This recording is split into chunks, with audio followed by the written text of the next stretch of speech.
Sa wakas, napakain ko na din ng okra ang mga chikiting dito sa amin dahil sa ganitong luto. Alam nyo bang minsan ko na ding iniluto ito sa pamilya ko?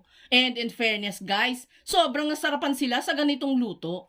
Pati mga apo at anak ko, napakain ko na din ng okra dahil sa ganitong luto. Kaya yun na nga, pinaulit nila sa akin itong okra recipe at isi-share ko na din sa inyo para naman maihain nyo din sa pamilya ninyo. To start ay bumili lang ako ng halagang 20 pesos na okra dito sa amin. Medyo maging mapili po kayo sa pagbili ng okra guys. At meron po kasing binibenta na magulang na. Medyo matigas na yon at medyo mahibla na din. Pili na lang po kayo na medyo mura pang okra. Bali, nahugasan ko na po yan at ihiwain ko na lang yan ng ganyang hiwa.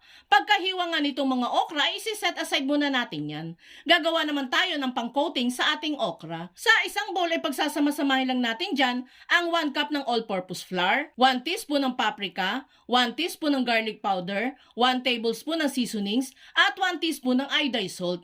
Ilalagay ko na din po pala itong natira naming breading mix guys. Masasayang lang po kasi ito kaya ilalagay ko na din ito dito. Halu-haluin hanggang sa mapaghalo na ang lahat ng mga dry ingredients. Sa paggawa naman ng pang-coating ng ating okra, kayo na lamang po ang bahala kung anong meron kayong gustong idagdag or ibawas sa mga ingredients. Pwede din naman po kayong gumamit na lang dito ng nabibiling breading mix para din na po kayo mahirapan maghanap ng mga spices na ilalagay dito. Then saka naman tayo dyan maglalagay ng paunti-unting tubig hanggang sa maging butter na itong mixture natin. At kung nakaabot ka sa part ng video natin ito, it means na interesado ka sa okra recipe na sinishare natin ngayon.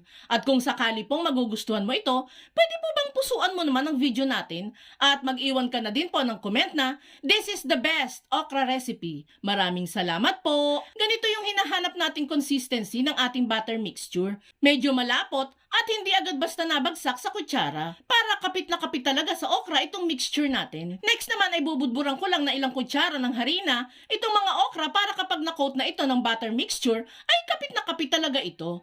Toss-toss lang natin yan para lahat ng okra ay malagyan. Then, saka i-coat sa butter mixture ang mga okra and pwede na natin itong lutuin. Bali dito sa ating kawali ay maglalagay lang ako ng maraming mantika.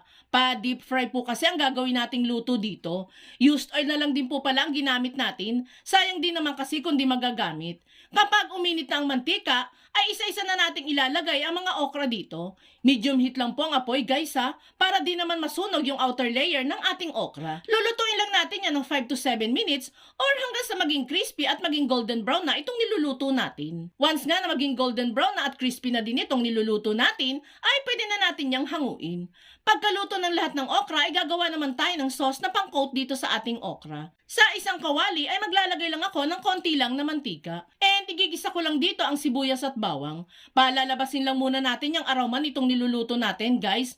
Bali, pinino ko nga po pala ang pagkakahiwa ng mga aromatics para naman hindi mapansin ng mga kids itong sibuyas at bawang. Then pagkagisa ay pwede nang ilagay dito ang 2 tablespoon lang ng ketchup, 1 tablespoon ng soy sauce, konting seasonings, paminta, at konting-konti lang po na asukal. Then, mix-mix lang natin all together hanggang sa mag-well combined na ang nilagay natin. Medyo konti lang po ang ginawa nating sauce dito, guys ha. Dahil ang aim natin dito is maging crispy pa din yung okra kahit hinaluan na natin ito ng sauce. Kapag kasi po dinamihan natin, sisip-sipin lang ng okra yung sauce and ang tendency, mawawala yung crispiness ng ating okra. Kapag okay na ang sauce, ay pwede na natin ditong ihalo ang mga okra. Gamitan lang natin yan ng 2 sandok o syanse para mas mahalo at mas gumapit sa lahat ng okra ang sauce natin. Kung napapansin ninyo guys, para lang tayong gumagawa ng okra version ng buffalo wings. Pero di hamak na mas pinahealthy ito since okra nga ang ginamit natin. Kapag nga kumapit na ang sauce sa mga okra, ay maglalagay lang ako ng sesame seeds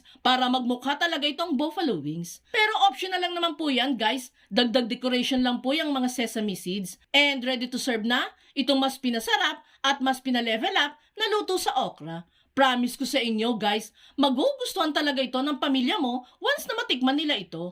At sa wakas, mapapakain mo na din ng okra ang iyong mga chikiting. Kaya itag mo na din mga friends and loved ones ninyong ayaw kumain ng okra at subukan nyo na din magluto nito.